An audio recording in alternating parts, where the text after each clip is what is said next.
where we build technology like Philips GE Siemens, which is still affordable, but have a heart like a philanthropist. And so that we build solutions which are self-sustainable and scalable. So that is why we call the company as Forus Health. So it was for us, for our community. Originally, it was meant to be India because we saw the problem in India. We wanted to solve the problem in India. But the joke, obviously, we also say is that in 2016, when we got FDA and all that, we also became for US, not just for us. As we speak today, we estimate that about between 7 and 8 million, we will exactly know the numbers in the next few weeks, which we calculate every March end. So about 8 million lives is what we would have touched across about 3,000 installations Amazing. across 40 countries. And I think hopefully we would have saved about 1.5 million people from going blind. So this is our rough estimate. Wow. Amazing. Gives me goosebumps to hear that. Kind of completely shook me was a statement in the video. You know, in a way, blindness is a fatal disease in India. If you can't feed yourself and your family, then there's a bad expression in India, which is a blind person is someone who is mouth but no hands. What it basically means is that, let's say, in a typical person in the daily wages category, you know, he goes for work somewhere in the 5th or 8th age, right? And probably till 65, 70, they will continue to work because they have to earn their daily bread. And when they are about to kind of, let's say, have their last 10 years or 15 years, they become blind and they become a liability to their own family, right? So it is not only a financial liability, but more importantly, an emotional liability. India obviously has the largest blind population in the world, and like about 15 million, of which about 80% is preventable blindness, right? So that means we could have saved close to 10-12 million people from going blind. Lack of screening at the appropriate time, access is the huge issue. About 90% of them were primarily due to two problems. One is cataract, and second is uncorrected refractive error. So you have eye power, you don't wear a spectacle or you don't take care, and then it deteriorates to almost blindness. Other is cataract, you don't operate for cataract and you go blind. Now, we also started with the same mission statement, eradicating avoidable blindness, but not like Aravind, who are a service provider, but by doing technology, right? Or through technology. And the technology starting point was medical devices, right? Because that is the gap which we found to be a little large. Because if you really look at the whole overall premise, there are like 20,000 ophthalmologists in India for a 1.3 billion population. So it makes one ophthalmologist for 65,000 people. And I didn't know that. Yeah. So it's a bad number, right? And if you take the subspecialty within ophthalmology, like looking at the retina, there were hardly 2,000 doctors. The gap is the device because they are still in high-end hospitals. So the touch point, if you take imaging as a touch point, we are having less number of touch points because only 2,000 out of the 20,000 are retina doctors. So that's what they will have. And even the 2,000 need not have because the devices were expensive.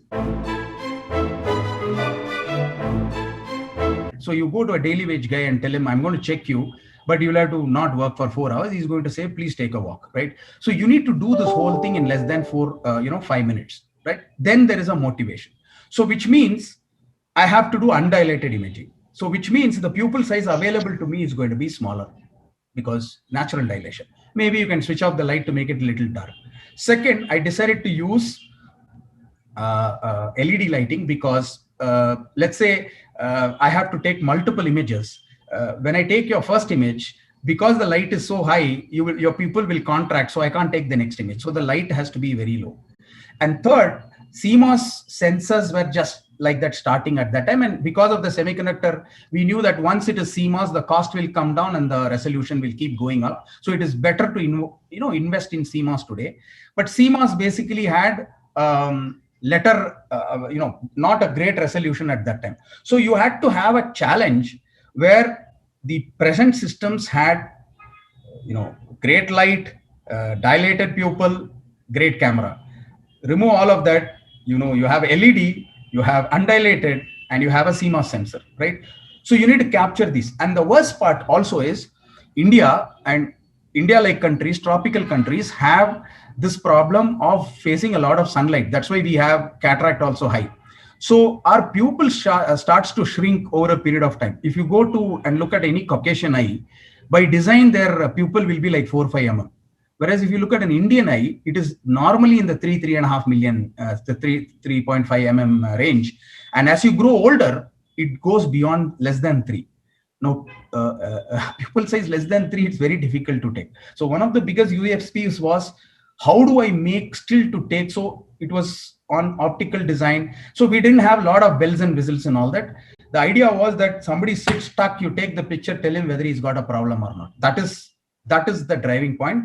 And we tried to shift a lot of image processing and other things to software. So the device fundamentally was a dumb device. So we didn't have dedicated computing inside the device. The device had electronics, optics, and the chin rest and all that. And then it was connected to USB to a laptop.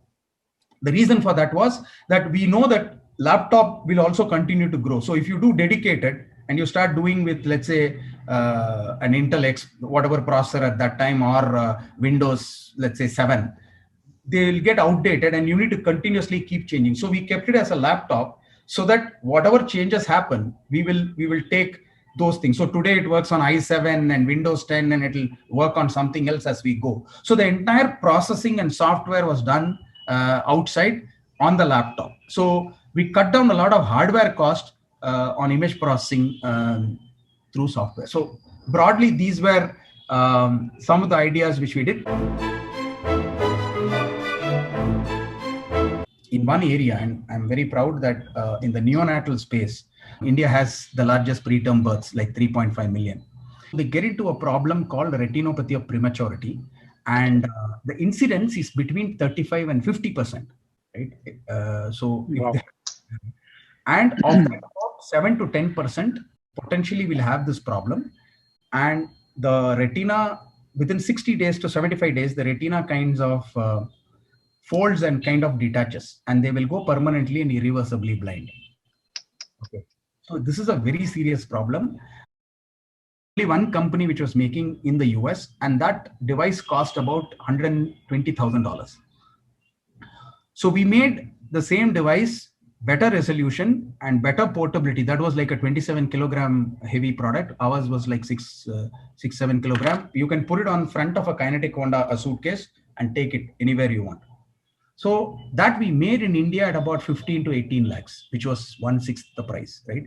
Same quality.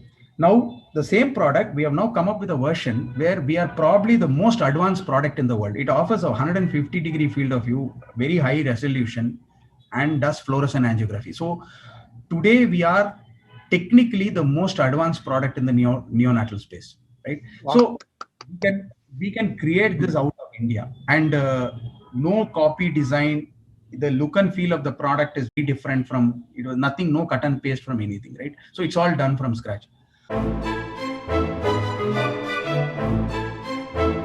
Our goal is basically to become a comprehensive digital eye care company, which looks right from building devices and all that will continue, but building how do I ensure that a consumer doesn't become blind or doesn't get into a problem. So not as a service, not as a hospital, but as a technology company. So connecting a hospital and a consumer, technology with a combination of wherever are going to be the pitfalls where he will go out of the system, push him back into the system. So that's what we are trying to kind of do.